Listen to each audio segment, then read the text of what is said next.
Marcos Flávio de Aguiar Freitas e o nome artístico é Marcos Flávio, mas sou conhecido como Marcão também, muita gente me chama assim.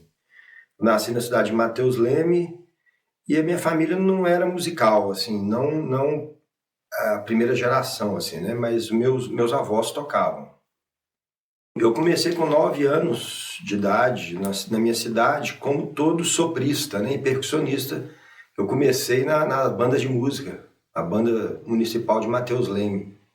Então eu tive iniciação musical lá, aprendi a tocar inicialmente bombardino, trombone a pistões, e só depois é que eu conheci o trombone de vara com 15 para 16 anos, quando eu fui para Betim.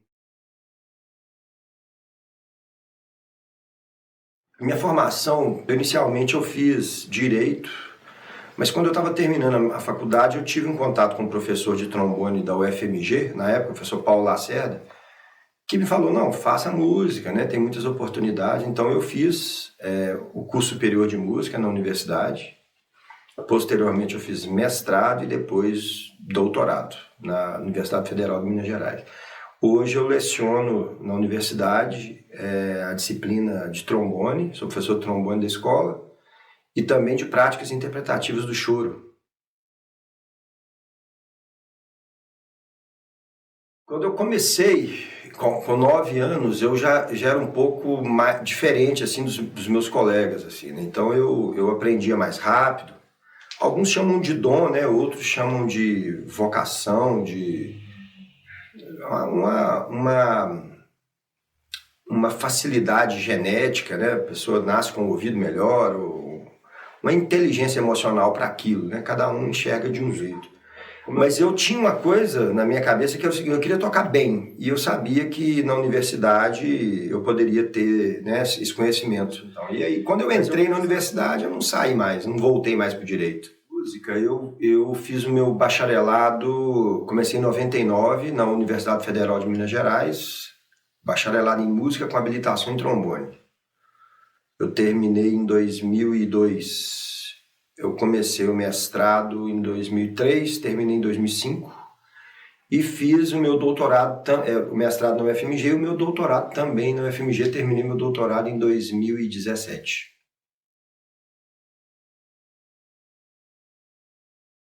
De sopro, acho que eu só não toquei flauta transversal e clarineta. Eu toquei eufônio, né, bombardino, toquei tuba, toquei trompete, toquei saxofone um tempo, por causa da banda de baile, tinha uma demanda muito grande de sax, né, que é um instrumento que é muito popular.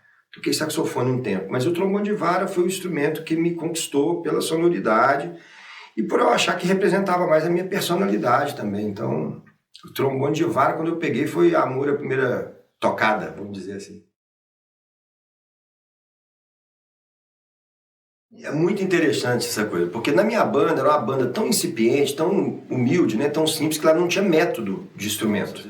E eu achei nessa banda, a banda de música de Mateus Leme, eu achei um álbum, isso melhor, mas eu acredito que tenha sido o primeiro álbum com compêndio de choros, assim, um álbum da Irmãos Vitali, chama 84 Chorinhos Famosos. E aí tinha esse álbum lá, eu vi aquele tanto de nota, eu falei assim, eu vou usar isso aqui para desenvolver mais a minha técnica. Aí não falei, eu comecei a estudar choro sem saber quem era Jacó, sem saber quem era Pixinguinha, sem saber Abel Ferreira, não sabia nada de choro, eu não escutava. Meu pai tinha algumas fitas do Rei Conif, então eu tocava lá o tico-tico no fubá, né? Parararirapá, pararari, não sabia nem o andamento das músicas, né? Se era rápido, se era devagar. Mas aí depois é que eu fui para Betim, conheci um pessoal que tocava e quando eu tocava na minha banda de baile tinha um violonista, o Brito. Ele me viu estudando um choro e falou assim, olha, você gosta de choro? Eu falei, eu gosto. A gente toca aqui em casa, a cada 15 dias eu tenho um amigo aqui dos 7 cordas que vem aqui, vão tocar juntos. Foi quando eu comecei a entender andamentos. Aí foi quando ele gravou uma fita para mim, para eu ouvir, né? O Zé da Velha tocando com o grupo Chapéu de Palha. Aí que eu fui mesmo adentrar nesse universo do choro, que também nunca mais abandonei, nunca larguei. Meu mestrado no choro hoje é minha especialidade.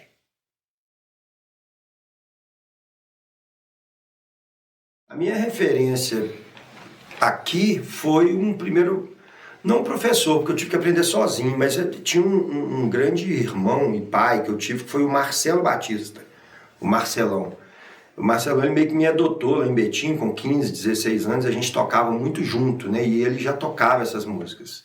Mas depois acabou que quem colocou o Marcelão no choro fui eu, porque eu comecei a tocar choro antes dele. Ele tocava mais, era música popular, assim. E aí a gente tocou muito tempo juntos no Clube do Choro de Betim. Foi uma época, assim, muito boa. E a minha referência geral, eu tenho várias referências. Tem o Raul de Barros, Vitor Santos, Raul de Souza e principalmente Zé da Velha, né? Que tem realmente a linguagem do choro para o meu instrumento, né? Uma referência direta para o meu instrumento, Zé da Velha. E referências indiretas são todos, Pixinguinha, Jacó, Abel, Valdir, né? Todos eles.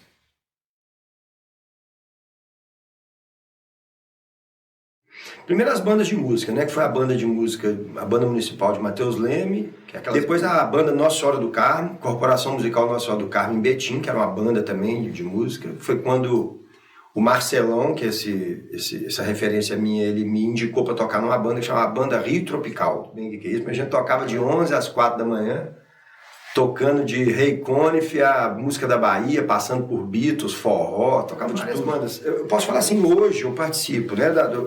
O meu primeiro grupo de choro, que foi o grupo Flor de Abacate.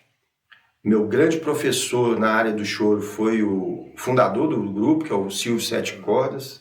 E tem o Clube do Choro de Betim também, que a gente fundou o Clube do Choro de Betim, que virou um grupo. Tem o grupo Choro de Minas, que eu montei o Choro de Minas. Tem até uma história do Rubinho, do Bandolim, né? Com Choro de Minas, porque esse nome Choro de Minas foi um nome dado por um grupo que foi acompanhar o Rubinho numa das edições do Ipatinga Live Jazz. Então tem o Choro de Minas, tem o grupo Zé da Guiomar, que eu já toco há munos anos, um grupo de samba. Toquei no grupo Copla Goinha, que é um grupo de samba também. Na área de jazz, eu toquei na Rap Fit Big Band. Teve uma orquestra também do Nivaldo Ornella, que chamava Jazz Mineiro Orquestra, que eu também participei. Assim, foram vários grupos, assim, com certeza eu estou esquecendo de alguns aqui. Mas, assim, os principais, né? Agora eu tenho um grupo que a gente toca choro e samba, chama Samba e Choro de Quintal, e os grupos que eu participei foram esses.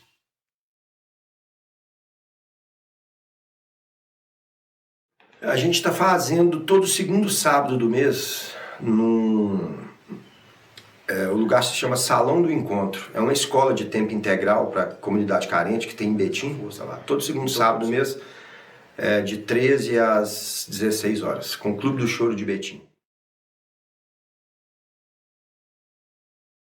Posições na área de música erudita. Choro eu ainda não compus, mas já tô com esse pensamento já de registrar alguns choros. Em 2005 eu gravei Chorobone, em 2007 eu gravei um disco de música erudita que se chama Trombones Gerais. Depois, em 2014, eu fiz um disco que se chama Coletânea, que eu peguei várias gravações de vários discos assim, que eu julgava importantes e fiz uma coletânea. Depois, em 2016, eu gravei um DVD, que chama Choro de Minas ao Vivo. Agora, depois da pandemia, eu peguei alguns áudios que eu tinha feito durante a pandemia e coloquei no Spotify, né? Fiz um álbum que é o Trombone Pandêmico, que foram aquelas gravações que a gente fez. Eu gravei, por exemplo, todas as vozes do trombone e tudo. Eu fiz um álbum e lancei ele ano passado, 2024, Trombone Pandêmico. E tem muita coisa que eu gravei com muita gente. Agora, tem um disco assim que me marcou muito e que toda vez que eu escuto esse disco eu acho ele fenomenal, é o disco Batuque, do Flor de Abacate. Porque foi o primeiro disco que eu gravei na área do choro e eu escuto esse disco e eu me impressiono até hoje. O Rubinho gravou cavaquinho e bandolim nesse disco.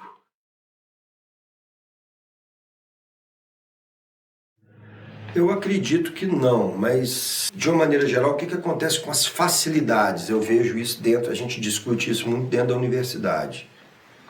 Quando eu tocava, eu tinha que escutar uma música e tirar essa música de ouvido. E isso, de uma certa forma, a minha geração, ela evoluiu muito, porque isso é um tipo de um exercício que você tirar de ouvido. Hoje, essas facilidades, os próprios softwares de música de edição, por exemplo, eles deixam um pouco com uma preguiça, assim, né, da galera, porque já, a coisa é muito pronta ali, né? Você escreve, você já pode ouvir, né? Então eu acredito que no futuro nós vamos ter ouvidos mais preguiçosos, assim. Mas eu não acredito que haja uma substituição, assim, não, porque a música ela é feita basicamente de emoção. Então eu tenho muito medo, às vezes, disso, né? Dessa preguiça, porque a música ela depende essencialmente de... meu professor falava uma coisa muito interessante, que um músico, para aprender o instrumento, ele não precisava de ter um dom, ele precisava de ser persistente.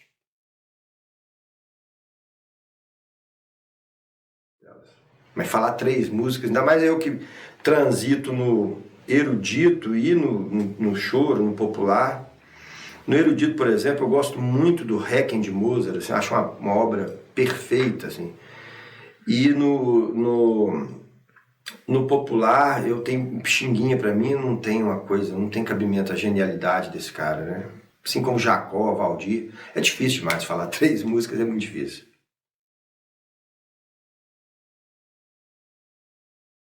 O Rubinho eu conheci através do Flor de Abacate, através do Silvio. Quando eu fui convidado para tocar no Flor de Abacate, ele já tinha um tempo que ele estava tocando, não muito tempo.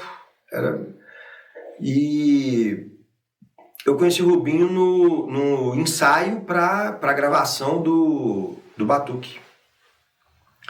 Eu conheci ele na Casa do Bolão, na Rua Vila Rica, do lado do bar. A gente marcou um ensaio lá. Foi quando o Silvio passou as partituras para o Rubinho. E o Rubinho gravou, né, além de gravar o bandolim, que era o instrumento dele no grupo, gravou o cavaquinho. A primeira vez que eu conheci o Rubinho foi no ensaio do Flor de Abacate. Gênio. O Rubinho era um cara que ele... Eu não me lembro de ver o Rubinho falhar, assim. O instrumento era como se fosse uma extensão do corpo dele, assim, totalmente, assim. Quando o Rubinho falava que alguma coisa estava difícil, ele já tinha tirado e já estava tocando ele mais rápido do que precisava. Quando ele falava que alguma coisa estava difícil, mas era uma coisa impressionante, ele como músico.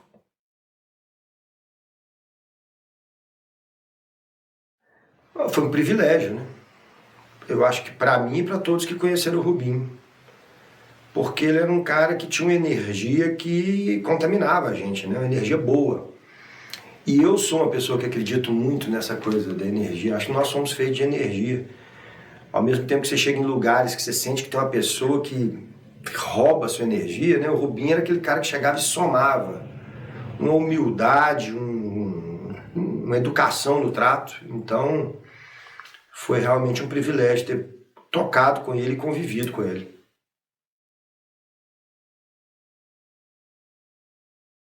O Rubinho era extremamente perfeccionista e extremamente inventivo.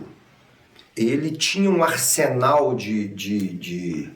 que era infindável, assim, de elementos que ele poderia colocar, né? Quando você achava que aquela coisa estava bonita, ele falava assim, não, peraí, deixa eu gravar de novo. Aí ele vinha com uma coisa mais top ainda. Na oportunidade da gravação do meu disco, eu fiz questão que ele participasse e foi a base do Flor de Abacate que gravou, né, meu disco em 2005. Ele tem solos antológicos, assim, ele colocou uma variação no arrastapé que eu nunca tinha ouvido em lugar nenhum, assim, ele colocou nesse meu disco, que todo mundo que escuta fala, pô, de onde que esse cara tirou essa frase para fazer essa variação no arrastapé, que é uma música para cavaquinho, né, que o Dudu gravou comigo. E ele falou, não, eu quero colocar um negócio aí na segunda parte, eu quero fazer a primeira parte, eu quero fazer um contraponto aí, um contracanto com vocês e depois eu vou fazer uma terça aqui na segunda parte. Então, assim, extremamente inventivo, um cara, assim, fantástico para você trabalhar, porque ele agregava e somava seu trabalho. Então, ele não só chegava e gravava o instrumento dele, mas ele somava o trabalho com a qualidade do músico excepcional que ele era, com ideias novas e com sugestões, né? Fantástico.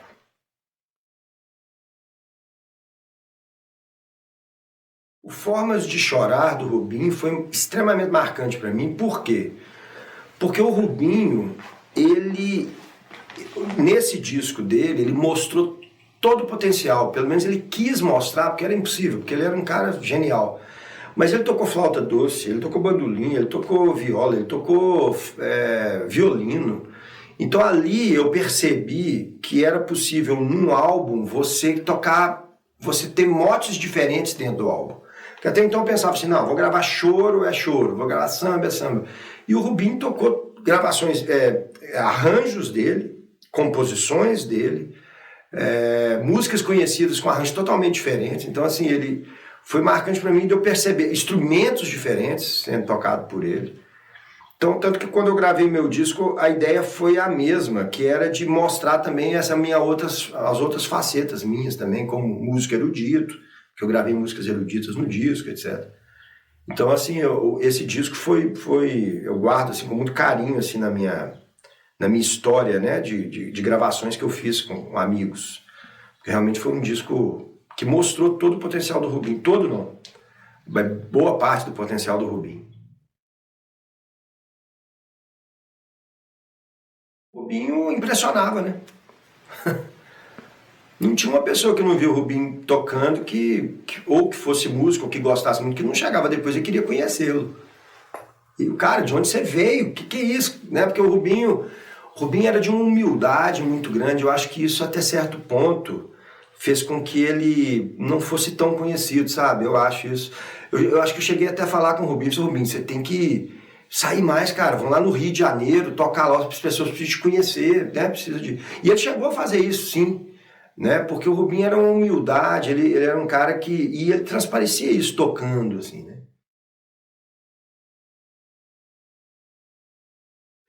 Quem me mandou a primeira mensagem foi o Wellington, do Bandolim. Ele falando que o Rubinho não estava bem, que ele estava meio em depressão. E se a gente não podia... né, pra gente poder ir lá e tocar e tudo, a gente encontrar com ele. Foi, assim, a primeira notícia que eu tive, que ele estava um pouco deprimido, né? Depois eu tive contato com o Zé Alci, que mandava também, né, perguntando que me falou sobre o câncer que ele teve, né, sobre a doença dele, que ele tinha sido hospitalizado. E aí a gente foi tendo notícias assim, né? Depois que ele adoeceu, ficou difícil para ele responder as mensagens que eu enviava. E inclusive a última mensagem que eu mandei para ele foi para dar uma ótima notícia, assim, que dentro da programação dos 100 anos, comemoração dos 100 anos da Escola de Música da UFMG, eu fiz um projeto com a proposta de fazer uma gravação de uma música um grupo que eu coordeno lá, que é o Coral de Trombones e Tubas da UFMG, e a música que eu escolhi foi um arranjo que ele fez para mim, chamado Suíte Mineira. Então eu mandei uma mensagem para ele, a última vez foi dia 30 de outubro de 24, e ele não chegou a responder, que ele já estava assim, bem debilitado.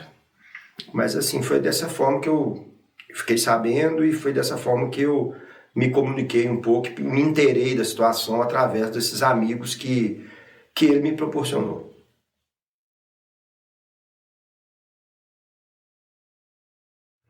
O Rubinho tem várias histórias engraçadas, mas o Rubinho... Uma história que não é tão engraçada, mas essa história, por exemplo, do Suíte Mineira, ela é muito interessante, porque o Rubinho, eu trabalhava na UFMG, teve uma vez que ele veio, a gente tinha um ensaio... não, lembrei, a gente tocou no domingo, ia ter um ensaio na terça, se eu não me engano, do Flor de Abacate. E aí ele ficou lá em casa, e na terça-feira eu tinha que dar aula na universidade, e tinha um ensaio do Coral de Trombones à tarde. Então não dá para eu sair de lá, 20 buscar em Betim, para depois, a gente passa o dia lá em BH, vamos embora. Não, beleza. Aí eu deixei ele na sala de trombone, ele gostou pra caramba, liguei o computador lá pra ele poder... começou a fazer uns arranjos, mexendo nos negócios lá. Quando chegou na hora do ensaio do Coral de Trombones, ele nunca tinha visto um Coral de Trombones. É realmente um grupo que não é tão popular, assim, né? Apesar do meio erudito ser muito conhecido, mas o Rubinho nunca tinha visto, nem ouvido. Eu falei, Rubinho, vamos lá pra você assistir um ensaio. Quando o Rubinho viu a sonoridade do grupo, ele pirou, assim, ele ficou extasiado com aquilo. A hora que acabou o ensaio, ele falou, Marcão, bicho, vou fazer um arranjo pra vocês. O que você está precisando? Eu falei, cara, eu tô precisando de música mineira, a gente não toca música mineira. Eu queria caracterizar o grupo, né, o Coral de Trombones aqui da Universidade Federal de Minas Gerais, a gente toca música mineira, principalmente do Clube da Esquina e tudo. E ele foi para casa, que terminou isso em uma semana. Ele me mandou um arranjo de 15 minutos, que era assim, é inviável às vezes a gente tocar numa apresentação comum, porque era 15 minutos de música, que ele empolgou, ele colocou assim, pelo menos tinha música lá mineira que ele colocou, que eu não conhecia, e vim conhecer depois, porque ele colocou no arranjo. 15 minutos de música, um arranjo primoroso, por um cara que conheceu um grupo, a gente vê a genialidade dele, o cara conheceu o grupo numa tarde e foi para casa com tudo na cabeça, e escreveu sem nenhum erro, sem nada. Eu expliquei para ele como é que funcionava as vozes, que era como se fosse um coro de vozes mesmo, né, com os baixos, os contraltos, os tenores, né, os altos, né, e aquela divisão de vozes, ele escreveu. E esse arranjo, hoje é dia 2 de setembro, esse arranjo deve estar nas plataformas em outubro e novembro já pronto. Um arranjo do Rubinho Bandolim, suíte mineira, que foi dedicado para mim. Tem solos, né, de trombone das músicas e coral de trombone com 8 vozes de trombones.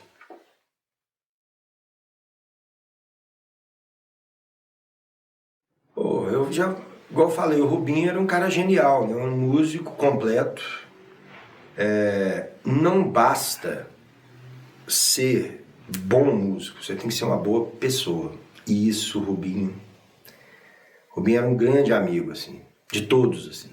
Um cara humilde, bom coração, um cara que se doava, e se ele podia até nem conhecer a pessoa direito, mas ele era de uma doação, assim, de uma simpatia que era muito peculiar dele. Talvez, se eu pudesse falar assim, definir uma palavra, eu poderia dizer inspirador. Porque o Rubinho inspirava a gente a ser melhor cada dia, né? De que a música valia a pena, de que era muito importante transmitir a emoção enquanto se tocava, que era uma coisa que ele fazia como ninguém. Tanto, talvez a palavra seja inspirador, né? O Rubinho é inspirador, e ainda vai inspirar muita gente por muitos anos.